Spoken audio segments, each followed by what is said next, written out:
Whether you're creating a webinar, virtual summit, or in-person event, here's how you can create your very own Facebook event that will drive attendance. So the first thing you'll want to do is to go to the page that you actually want to create your event on. So whether that's a company page, a personal page, whatever it may be, make sure that you're logged in under the correct page to create your event. So you'll see here, I have my videography page up and loaded here. If you look in the top right corner as well, you'll see that I am actually switched over to that account and not just managing it. I am fully taking control of this account.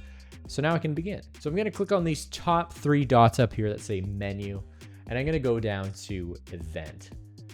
Click on that. And now is the time where you can name your event and add any of the event details that you need to add. From here, you can click on whether or not your event is going to be in person or virtual. In this case, I'll select in person, and you can add the location of your event. In this case, I'm gonna say that it's going to be in Springdale, Utah. Perfect. So I'll click on that, and finally I'll enter in the actual details of the event. Now this is very, very important, and a lot of people actually overlook how important this is. You have to think about this like website SEO. Write your description as if you want people to find it in a search, because people do search for events in the search bar on Facebook. In this case, I'm gonna pretend we're hosting a fundraiser for rescue dogs. So I'm gonna say, we're hosting a fundraiser for rescue dogs from the street. Perfect. That describes exactly what the event is, and people will now know what it means.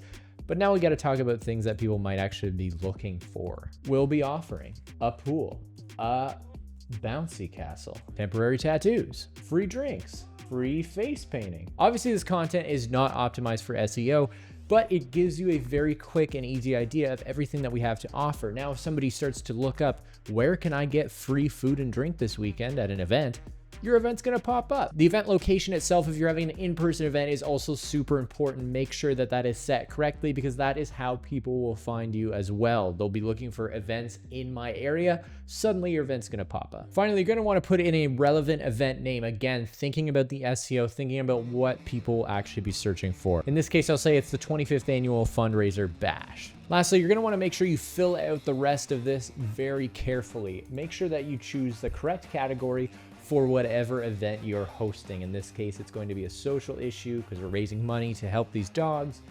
If there's any co-hosts, you can add them here so that they will also have the ability to post regularly in your event page. You can add a ticket URL to any tickets you may be selling, anything you want in there. And then lastly, maybe this is an event that happens every year. You could set a frequency of 1 year if you want. Maybe this is a quarterly recap of the latest social trends that are happening in social media. Then you can label it right there that, hey, this happens every single quarter and you don't want to miss it. Lastly, if you're a company or a business, you're going to want to make sure you check that posts must be approved by the host. You don't want somebody random just posting in your event page. You want to be able to control what you're posting and what you're broadcasting in your event space. From here, you can hit create event. And voila, you've created your event. Now what's next? So now it's important to actually spend the time and invite some Facebook friends to actually attend your event, or at least like and engage with your event page. It can be a bit of a mistake if you start promoting your event before anybody has actually responded, whether or not they're going to the event, whether or not they're interested in the event, because then you're promoting an event that currently nobody is attending. So it's just not a good look. People like the social proof of seeing others who have already replied to the event. So maybe you have Facebook friends who you know will benefit from this chat about social trends, this fundraiser, whatever it may be. Invite them first. So hopefully you at least get some interested responses. Maybe you get some people actually who are going to attend your event before you even promote it out wide. So there you have it. Now I've actually invited people to come and go to my event to be an attendee, or maybe at least they'll show interest. Well, in the meantime, I'm gonna add a cover photo to my event so it just looks a little more professional. So there you have it. Now I have this cute little dog gif now on my cover. And that's perfect. Now I can begin actually promoting the event. But before I do that, there's one last thing that you're gonna wanna do. And that is to be active, to actually post. Don't simply set up an event and then just ghost everybody until the day of the event and say, hey, it was a great event. Make sure you're actively posting here. Start a discussion. Start talking about why your event's gonna be so cool. I'm gonna start that right now. We have a pool. Pretty cool. I mean, I would wanna go to that event.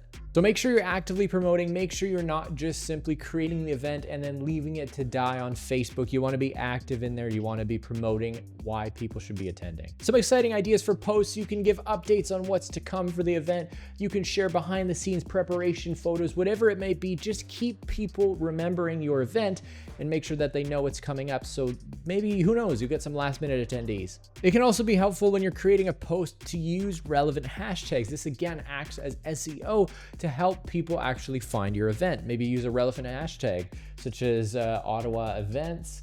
There, suddenly my post is now grouped in with 109,000 events. That's perfect. Lastly, as with any Facebook post, you can actually go in and pay for Facebook ads for your event. This helps get your post in front of a greater audience. You can help select your target audience.